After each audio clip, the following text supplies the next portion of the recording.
Greetings, Earthlings. You're listening to the Probing Aliens podcast. I am your host, Golf, aka Putt Putt, and today we're probing nail salons. When we return.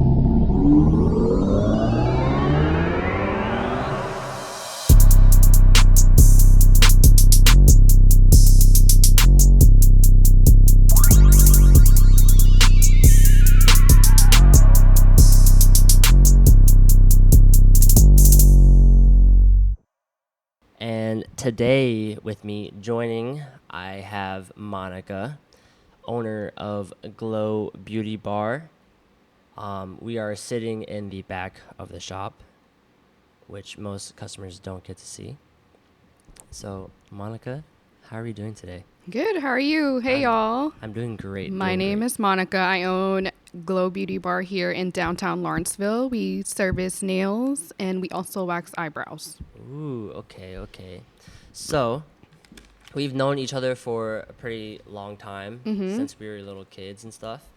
What made you go into the beauty industry for nails? Growing up, I always knew that I was going to be in the beauty industry. I always just, fixated on my nails and my hair, stuff like that. And then growing up, I got into makeup.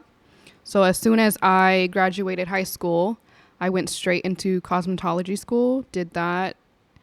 And while I was doing that, I got a job, my first job in a nail salon. My aunt got me this job. She also taught me how to do nails.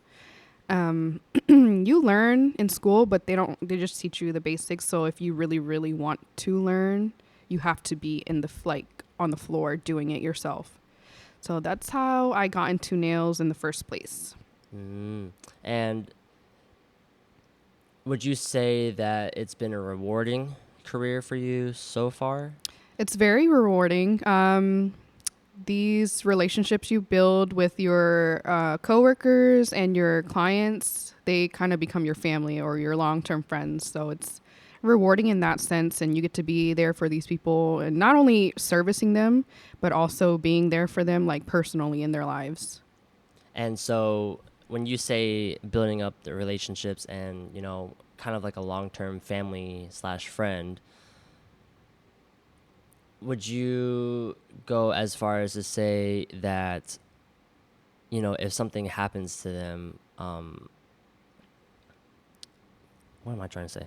When something happens to them, do you kind of take it personally? Oh yeah, this job, a lot of people don't realize how heavy this job can be because we take on not only the weight of, satisfying the customers, but they come in and, lay it all on the table for us. We're kind of like their therapists as well. So whatever hardships they go through, good, bad, we get to hear all about it. And most of the time it's not always pretty and it hurts. It's hard. We feel what they feel and we go home with that. We never can leave work at home. It goes home with us. That's the heavy part. And so when you signed up to be a nail tech, right? Did you know that you were going to be a side or a therapist on the side? No, never. I mean, growing up, you go into these chop shops. That's what we call them, where you're in and out. You don't really build relationships with these people. You're just there. So you sit in their chair, get your service done, and you leave. But nowadays, this generation, it's much more personable. And you are more, you build relationships, like I said, with these people, and you spend more time with them rather than having them in and out. They sit in your chair for 1 to even 3 hours, so you're dishing out your whole life. Does it get tiring sometimes? It can be draining. It's rewarding but also draining. And so you brought up chop shops, right? Is there a negative stigma around chop shops? For sure, there always has been. That's just how it was before. Now it's gotten a lot better. There's a lot younger nail techs who take the job.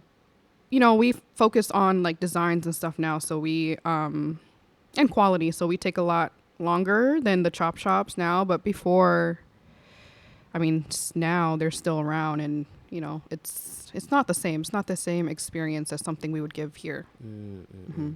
And so if you were a starting nail tech, would you say that starting at a chop shop is a good place to kind of build up your skill set I say and build up your yes. clientele? Yeah, for sure. Because you want to learn in a environment where it's stressful and you have to hurry, you have to hustle, or else you'll never learn to perfect your craft or be good, time management, stuff like that. So, and the constructive criticism, for sure, they will give it to you. And just being in a shop environment, you have to know the ins and outs. So I feel like that is better to start off in rather than like a chill, more like established and chill salon. Yeah. So, how would you describe your salon? My salon is definitely more easygoing, laid back. I have set boundaries and rules, and everybody abides by them. It's just when somebody happens to cross the line or, lose track of what's right and wrong, we just pull them to the side and remind them. There's no like yelling or anything like that. I worked in environments like that like most of my life, so I know that it makes me not want to go into work. And I don't want that kind of environment in my shop. I want it to be this is our second home. So if you're coming into my shop for like 7 to 9 hours a day, sometimes even 10, I want you to want to come in and be comfortable enough to stay. Right. And so, how hard is that trying to keep everyone happy, but also finding the right person to work It's very in your shop? hard. I've been through a couple of people, it wasn't bad, but they also knew that they weren't the right fit. And I've had someone tell me like, hey, like I'm not who you're looking for, but thanks for the opportunity anyways. And I appreciate that. I appreciate the honesty. Um, just, it's really hard because our vibe at my shop, we're all chill. We all get along. And if there's an issue, we, talk about it right then and there. And not everybody is like that, and I have trouble finding people because of that. Because the I want older women in here, honestly, because they're real good on the toes. They're quick, but they are very like catty almost. They'll fight over turns and stuff like that. And we're so not like that here. Yeah. Yeah, so I grew up in a salon, so I kind of know how salon culture is, right? Um, how do you go about building up that culture, knowing that you want your coworkers, your friends, your family to come in here all the time? Like, So I guess the what's your environment, the secret sauce? culture, I don't have a secret sauce. I just try to be as chill as I can because I take what I learned from working in other shops and I brought it into my own, what to do and what not to do, and how I want to be treated, and like what bugged me when working in these other shops, and I try to apply it to here. But for the most part, it's working. Our culture is more. It's definitely more diverse, and we're a lot younger, so we all understand each other more, and there's no cattiness, there's no like fighting, bickering, arguing, and we're all pretty fair. So I want to maintain that. It's hard sometimes. Yeah. And Yeah. so I saw on the door before I came in, right? You guys only do appointments? We're appointment only, Oh, yes. appointment only. So does each nail tech have their own schedule that they kind of go by? Yeah, so when you start at my shop, I allow you to create your own schedule, and if it works for us, we approve it. And I'm really, really actually open and lenient about it. Some girls, they work part time or they leave early, because of life, and that's okay because I'm a mom. I know like life can be hard, and you need a schedule to work around it, and I'm fine with that. And so you bring up you being a mom. How is that running your own shop on top of being a mom to two kids? It's very, very hard. That's the most challenging part of running my own business is my kids. That's to me, it's a very touchy subject because I can't be there for them because I'm here 6 days a week, and like from like 7 to 10 hours even. And I can't, it's hard because I can't put them into like extracurricular activities because both my husband and I, we work a lot. And my mother-in-law, she watches them, but she can't drive or, it's very, very hard for her. that part is very, very, very hard. And so how do you deal with that? My kids are very understanding. They're still young. They're my youngest, he'll be 7 soon, and then my oldest, he's 8. They're only 15 months apart, so they have each other. That's what helps. They're not lonely per se, but they miss their parents. They miss their mom, especially mom. I try, like, on my only day off, that's when we go and do things. On Mondays, we go and have fun. Like what? What do you guys do for fun? Mondays, we'll make it movie Mondays. We'll go to the movie theaters or, whatever they want to do. I let them choose, or we'll go to Target. That's their favorite. If they want a new toy. Going to Target is their favorite? They want a new toy every week. So what are they into now? Right now, they're both into soccer and, like, anime. Oh, anime. Really? Yeah, they're anime heads. Yep. Who put them on anime? Their cousin and, my sister, Lena. Oh, okay. Okay. Of course. But yeah, so working at a nail salon, right? Gathering all of those experiences working at different shops. Did you work at different shops? I did. I worked at a few before I opened my own. Okay. And so you gathered all of those experiences. You decided to open up your own. What was the process like opening up, finding a spot? So I wanted to open a salon right as I got out of cosmetology school, but that didn't happen. I finished cosmetology school at 18, I think. I graduated high school a year early. So after I graduated, I went straight into cosmetology school. And then I finished that, and I worked in a salon in Roswell for a while. I had to get my experience in before I even touched anything of my own, And so the following year, my now husband and we got engaged, and I got pregnant. I got pregnant at 19, and that was when I was, like, really learning. I was in my prime in nails, and I had to quit. As soon as I found out I was pregnant, my mom, she was immediately like, you have to quit because all those fumes, the chemicals, you can't do it. So I took a long, like, break when I got pregnant. So when I had my first, I was 20. And then literally 5 months later, I got pregnant again. Yeah. Oh, wow. So that is what made me take a huge, like, break in, building up what I needed to build my own salon. So, life happens, and that's okay. And I'm glad it happened that way, because after my little one turned 4 months, I went back into the salons. I worked at 2 different shops, and I gained even more knowledge. And, years passed by, so I had to learn new things. And now, like, I'm grateful for it because I needed to go through that. Right. Yeah. And so, like, the trends with, keeping up with nails, what were some of the difficulties that you had to go through?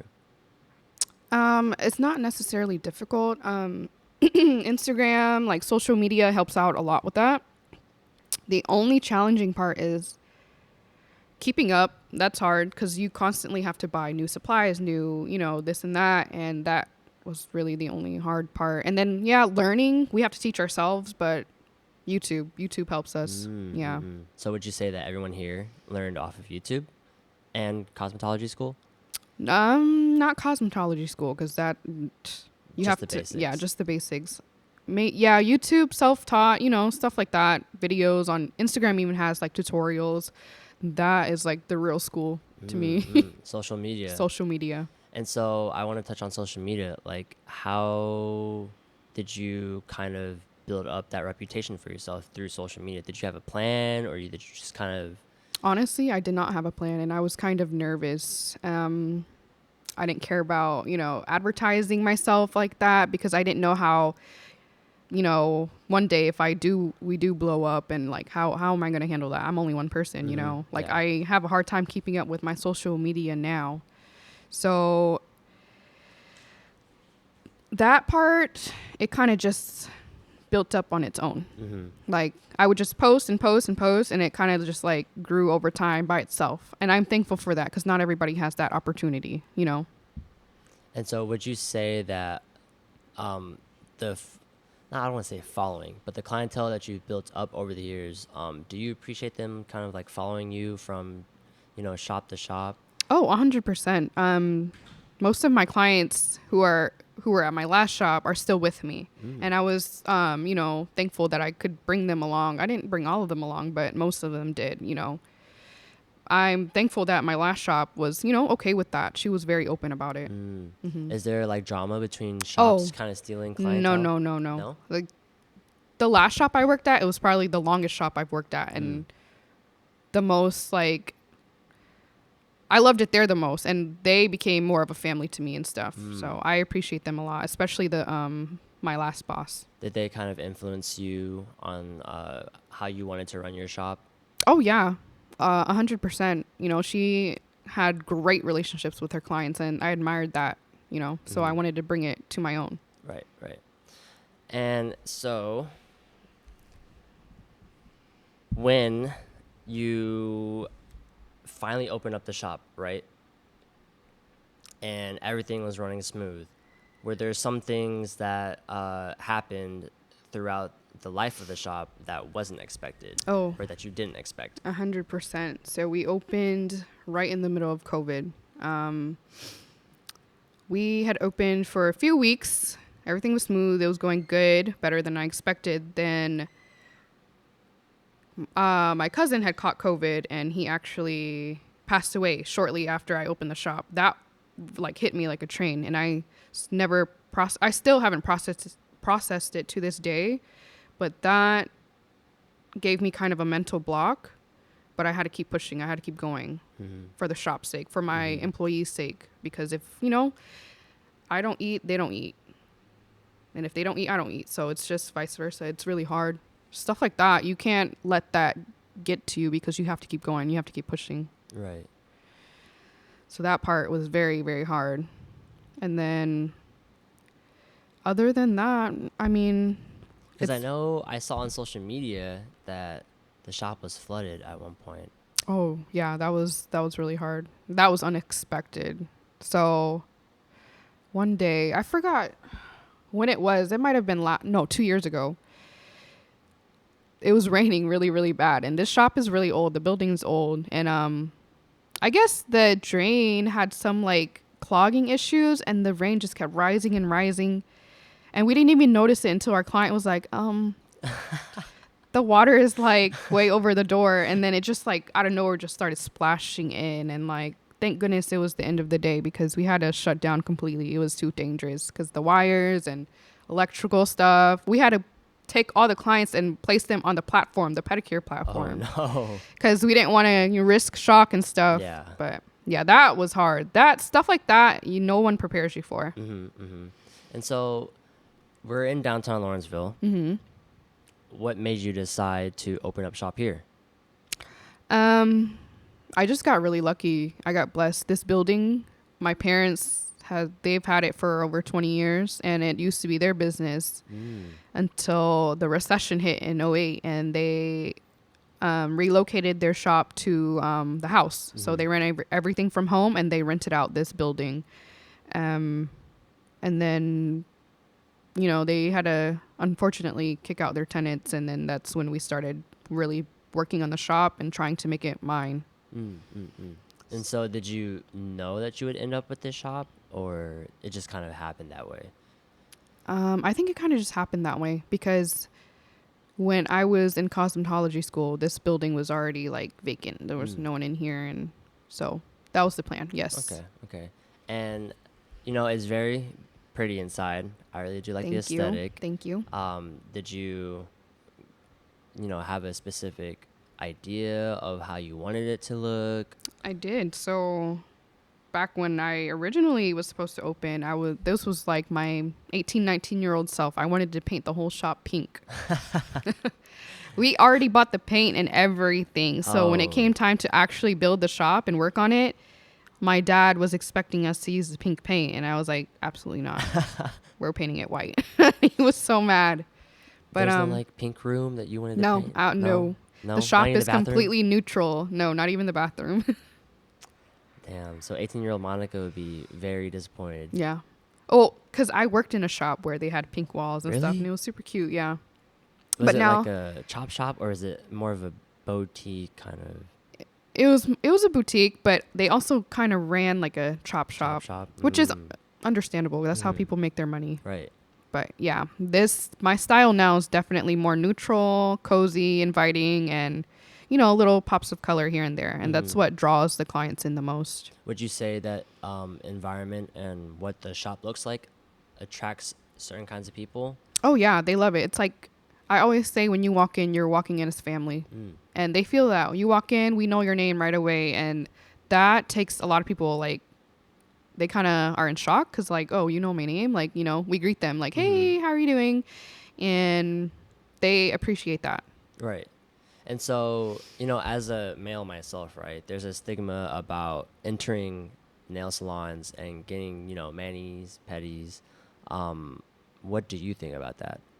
I think men should take care of themselves. Nothing's wrong with that. Mm-hmm. A lot of females actually appreciate it and find it attractive. So if you get manicures, pedicures, good for you. You should keep it up. Right, right. And how often should men go? Because I know, you know, we don't really know what to do, like what the gist is, Yeah. like how to approach it. So typically every 2 to 3 weeks. It's just a simple upkeep. Okay. Yeah, trimming your nails, your toenails, and keeping them clean. Mm-mm-mm. And so, do you ever feel like weirded out when you're working on people's like toes or nails? Like, if someone's got like some crusty ass, you know, nails and shit. Like, Yeah.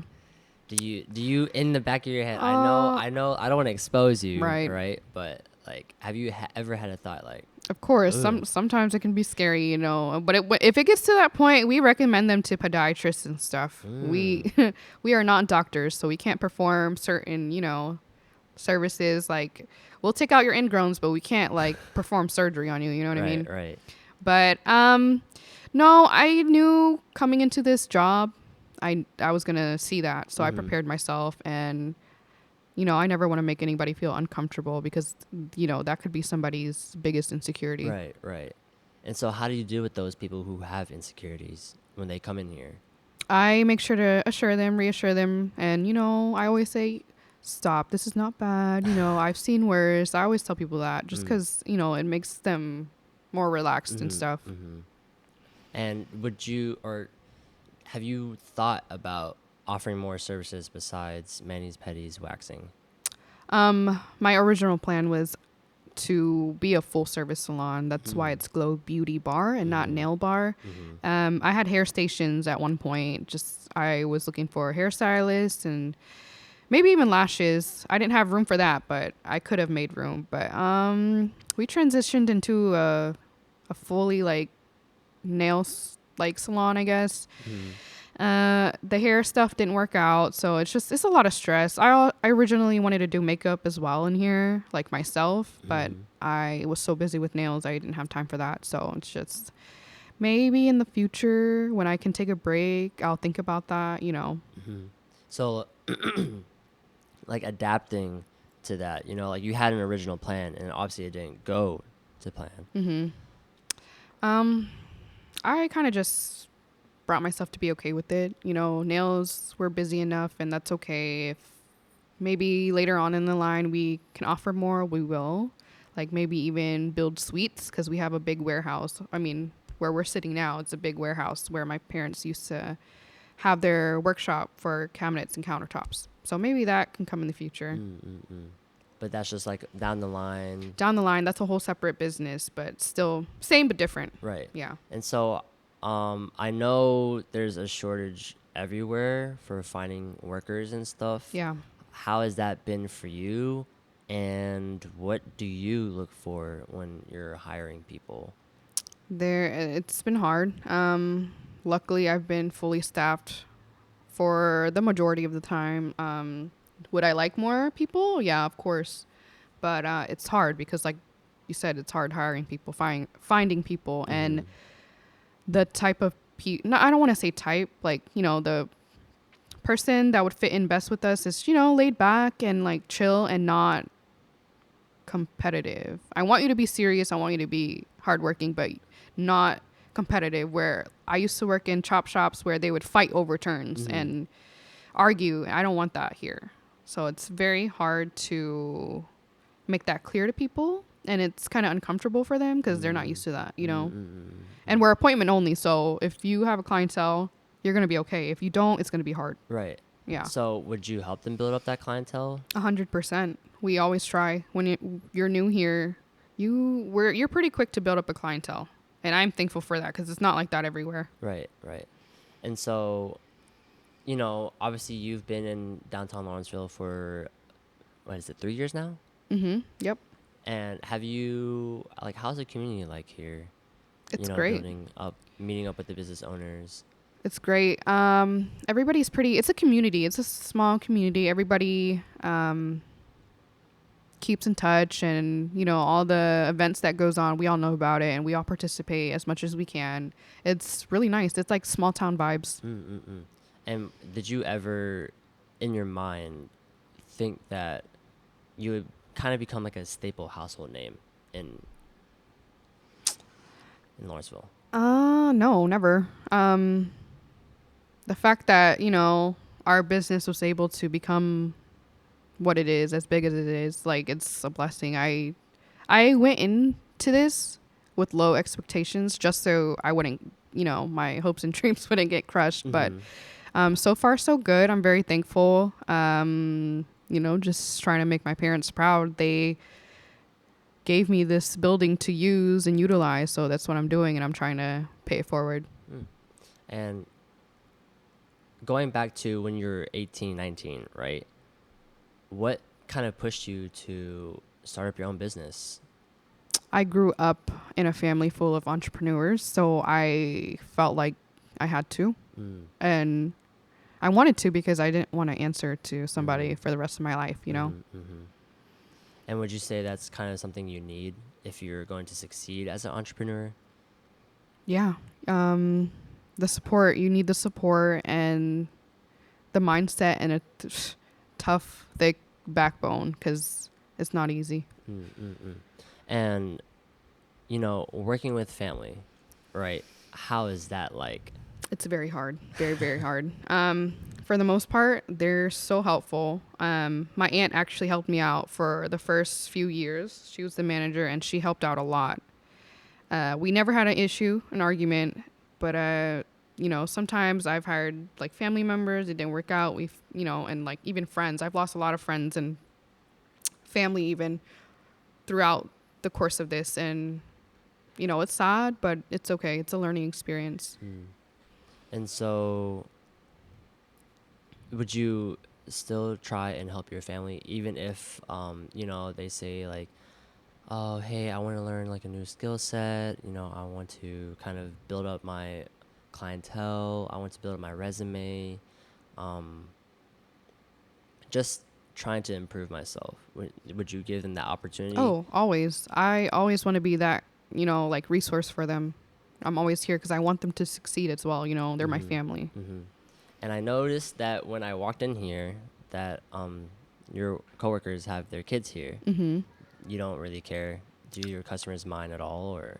The customers are actually very understanding, and I don't mind because I understand how it is. Like, it's hard, you know? So they don't do it often, but when they need to, I 100% allow it, and I'm okay with it. We call them our shop babies. Shop babies? Yep. I guess I was a shop baby then. Yeah. See? Yeah. And so, how long do you think you will be, you know, doing this as boss mom? Hopefully not for much longer. I'm so tired, but I still have a long way to go. I'm still very passionate about it, and you know, my kids, they understand. They're still young, but eventually I'll find balance and make time for them, and you know, work less but still be here because I don't want to be a, you know, the boss who never comes in, never shows up, you know, or just shows her face for a few minutes and leaves. I want to be present and like help lead. And I have a manager now. She's great, but I also don't want to abandon her as well. You know what I mean? Structure wise, it's just better for the shop. And I don't know. I feel like weirdly attached to the place.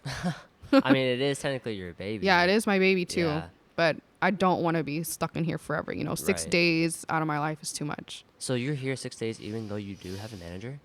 Yeah. Is it because the people kind of request you to do their nails for them? That, and I don't have enough staff. Like I have, Mm, there's 7 of us right now, but if I could get like 3 more people, then I'll be in here less for right. sure. Yeah. So I'm kind of making up for the 3 we don't have yet. Mm-mm. So Dang. that's, So you're just three people all in one. I'm trying to be. Yes. Yep. That's a sacrifice. And so, making sacrifices. You've clearly brought that up a lot. Um, how how would you give advice to someone who's kind of going through those same sacrifices as you? And like, what kept you going? Um, my family, my kids, they are the reason why I keep going. I keep telling myself, like all of this will pay off. It'll be worth it. You can't, nothing comes easy. And I kind of learned that from my parents because they also sacrificed so much for, my brother and my sister and I. And it's just something I've always been around. So naturally, I do it myself and apply it to my own business and like raising my children. I'm going to work hard, but also like they're going to have a better life. You know what I Mm-hmm. mean? I was fortunate enough to have a good childhood and stuff, but I still want to give my kids better, more than what I had Mm-hmm. because, that's what we all want. And so, would you eventually pass it down to them? Oh, 100%. If, only if they're up for it. If, Mm, if not, then I'm not going to force them into something. right. And so, as a boss mom, right, do you kind of push them to think for themselves, kind of, like, Oh, yeah. To have their own mindset and to lead and think for themselves. hmm and, you know, as an Asian owned shop, obviously there's a lot of stigma around like racism. Mm. Have you guys dealt with that? Here and there, but growing up Asian, you're brought up to brush that kind of stuff off. Just Mm, ignore it, like leave it alone. mm-hmm, It's mm-hmm, none of our business. So let them say what they want to say, but it doesn't. Just don't let it affect you. mm, Like be stronger than that. mm, So something like that, we're all numb to be honest. But in this day and age, it's becoming more relevant and people are speaking up more. So I want to be that person, but it's very hard because I run a business and I can't say much. I can't touch certain subjects right, right, without offending people. right, right. And so, do you feel like you kind of have to hold yourself back a little sometimes when something does happen in the shop that you kind of don't agree with? Oh yeah, 100%. It's conflict of interest, and Mm, it's something that people aren't prepared for. So it comes with customer service. You just kind of bite your tongue, but if it gets to a point where it's really bad, then yeah, I'm going to step in. And if it's like, you know, directed to my employees, I'm gonna stick up for them as well. right. And so, um, since like growing up Laos, right? Mhm. Do a lot of people kind of know that you're Lao, and do you kind of educate them about our culture and stuff? Yeah, I do. Everybody assumes I'm either Vietnamese or whatever because I own a nail shop, Mm-hmm. but we don't have a voice. We don't have a platform. So like you doing this is great. Mm-hmm. It's putting everybody out there. Yeah, I nobody really knows, but that's when I educate them a little and they're like, "Oh, okay." And they're intrigued, they're interested, and hopefully we can all do that through different, platforms and stuff, just informing and educating people.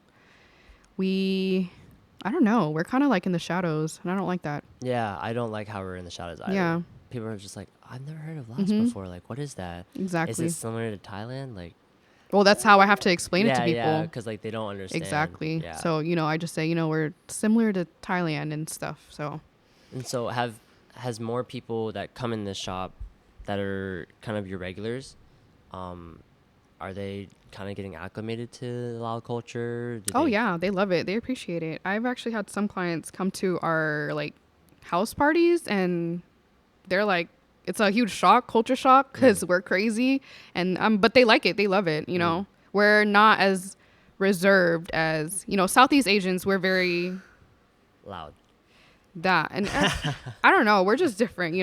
We're definitely different than the stereotypical Asian Yes, image that people have in their head. 100%. And so when you're dealing with those customers who kind of have like that culture shock and you invite them over to your house, right? Like even hearing that, even hearing you inviting your clientele to your house parties with your family, does that scare you sometimes? No, because No? I won't invite somebody to my house unless I'm very comfortable with them. And these people, I've been doing some people's nails for like 7 years now. So they're like family, and I know them, and I'm comfortable enough to have them over.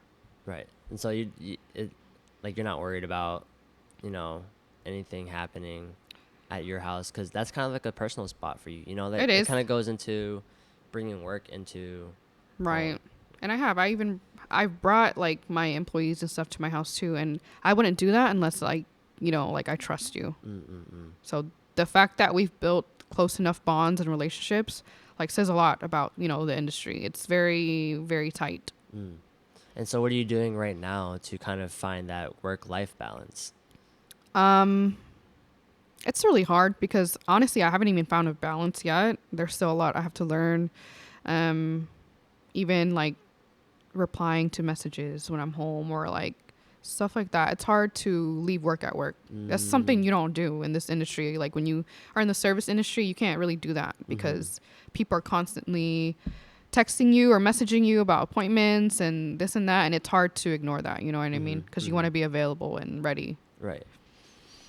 And so I want to kind of deviate from our main topic of nail salons. Okay. And kind of deviate into aliens, conspiracy theories. All right. Do you believe in aliens? 100%. Okay, so you do believe in aliens. I do. Like where do you think they are? They're watching us from above for sure. So you think they're like above us? Yeah, and they're those huge flying saucers. That's real. That shit is real. And so what if an alien decided to touch down on planet Earth and they probed your mind? What would be that one significant memory in your mind that would just stand out to them? Oh man, I don't know. They'd see a lot of crazy shit, that's for sure. I guess just me as a mom, because that's my constant thought, fear, everything. Like just me being a good mom, and like the good memories I do have with my kids. I try to hang on to that. That's what keeps me going. So yeah, that and a bunch of crazy other stuff. Okay. And so if you had the chance to probe an alien's mind, what would you want to figure out? That one thing. What they know that we don't, and how we should survive if the time comes.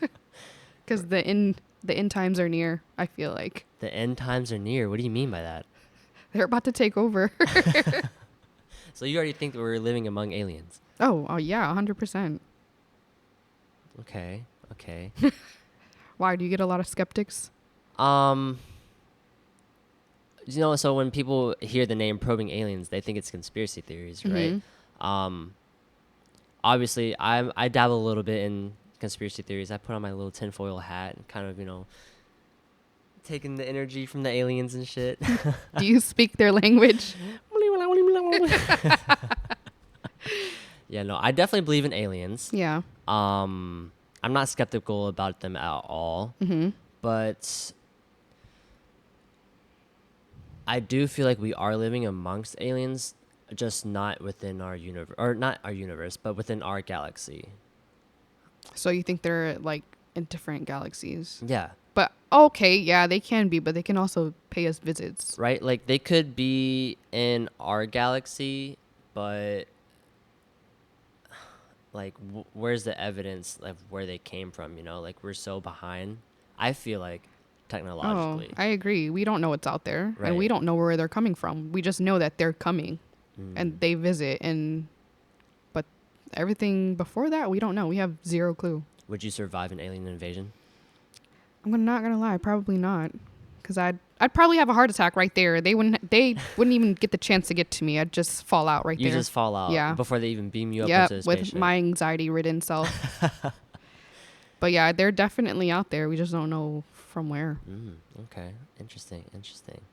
And so, is there any last words for our listeners today that you have? Keep following your dreams. Anything is possible if you set your mind to it. I know that sounds like cliche, but it's 100% true. Especially now, I feel like everybody should push to be better, do better, build a better generation for our younger ones. Because, this world is crazy right now, and we need to do better. And is there anything that you would tell your younger self that the things you know now for back then? I would tell my younger self that it's okay. It'll be okay. You will be something. You will make something out of yourself. You will make your parents proud. And keep your head up. Everything will be okay. Everything will be worth it and work out. And yeah, just little me went through a lot. That's beautiful. That's very beautiful. Thank you. Yeah. Well, Monica, thank you so much for being on Probing Aliens podcast, and thank you for having me at Glo Beauty Bar, located in downtown Lawrenceville. If you want to come hit them up, make an appointment. You guys do manis, pedis, and waxing. Yep. And a little sneak peek for our listeners who've listened this far, like any plans coming up in the near future? Hopefully we can expand and become bigger, have a bigger team, and even like if I can, I'll expand to the back too, and we'll just be a huge salon. But yeah, for right now, we're just chilling and trying to do better, be better. Okay, that's good. Well, Yep. thank you so much, Monica. Thank you for having me. Yes, thank you for being on. And with that, peace. Greetings, Earthlings. If you did enjoy this episode, please do give us a like on whatever platform you were watching this / listening to this on, whether it be YouTube, Apple Podcasts, Spotify, Google Podcasts, Amazon Music, Twitter, SoundCloud, Pocket Cast. We're also on socials like Instagram, TikTok, again, YouTube. So, Twitter. Don't forget Twitter. Yeah. So, go give us a follow. Check us out.